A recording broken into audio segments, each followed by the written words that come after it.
about you ready? Yo, Sisk, Shout I don't out think Granite they're ready. State, 603. All my homies back in New Hampshire. YOLO. Get ready to learn. I don't think they can handle it.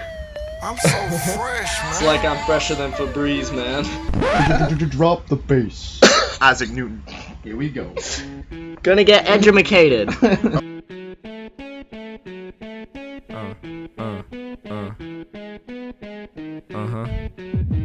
His name is Sir Isaac Newton, born in 1642. On December 25th, so Merry Christmas to you.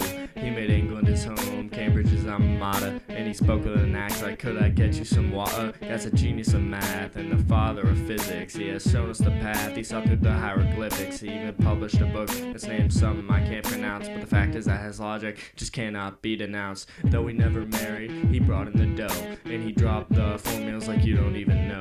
He had a close friendship with a Swiss mathematician, Nick Faccio de Dulier, not the jazz musician.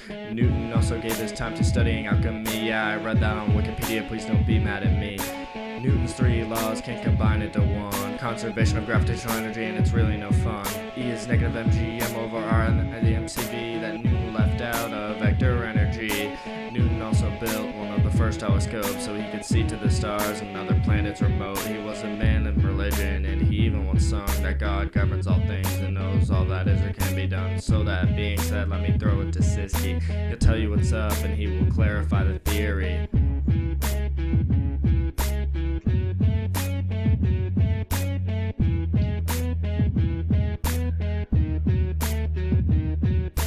When Sir Isaac Newton thought of this law, he started off where Galileo hit the wall. Let's understand that an object in rest doesn't want to be moved. It works the other way with an object in motion that's keeping its groove. An object in motion has the same speed and direction unless acted upon by a force. Then I change my projection. In other words, an object with a zero net force can't be stopped unless something comes in and alters its course. Okay, now let me give you an example that you may have seen. Happens every day in those common machines.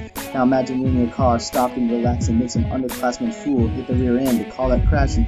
With no reaction, your swag wagon is moving ahead, causing a mess. Then you're trying to hold your head because it's at rest. So then you feel your body lurching toward your wheel, and the motion comes to a halt right before you feel, because the car would stop due to simple friction. Last thing to do is get out and yell at that kid for his infliction.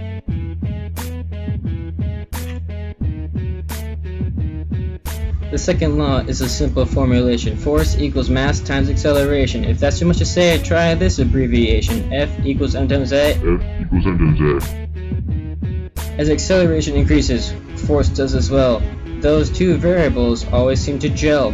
A and F have a direct relationship, kind of like a feline and catnip.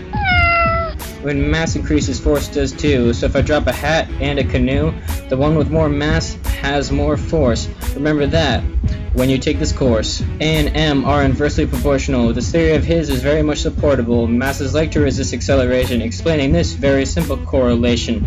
First law came from Socrates, but the second he discovered all on his own. So all of you haters, You discovered.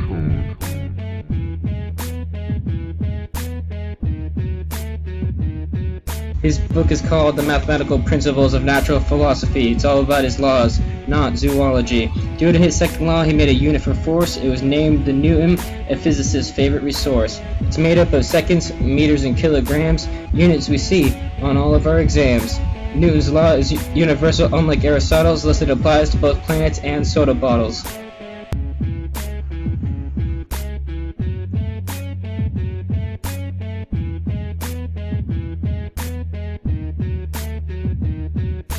Newton's third law is important, of course. It says every action will react with opposite force. Also, that reaction will have opposite direction. To break this law, you're gonna need divine intervention. Force is a vector, so it's shown with an arrow, dog. Now picture that arrow pointing and pushing on a wall. This force will have a reaction that's equal and opposite. So where the force is pointing, there's its equal pointing back at it.